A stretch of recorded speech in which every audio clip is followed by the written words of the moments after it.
গ্রামে কত কচুর শাক, কত কচুর শাক, অথচ শহরে কিনতে হয় তারপরে খেতে হয়।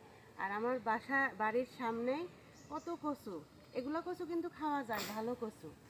ওই যে আমি হাত বাড়াইলেই সব শাক সবজি পাচ্ছি। ওইদিকেও কত শাক সবজি, কচুর শাক। আমাদের তো বিশাল বাগান, বাগানের ভিতরে অনেক শাক সবজি। কিন্তু আমরা যখন শহরে যাই তখন মনে হয় কি নিজেকে ভিখারি ভিখারি লাগে।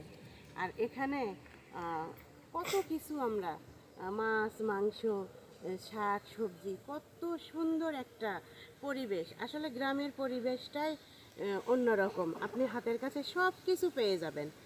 আর আমার মেয়ের এখানে মানে গ্রামে আসলে একটু না একটু জ্বর আসবেই, কারণ পানি, নতুন পানিতে এসে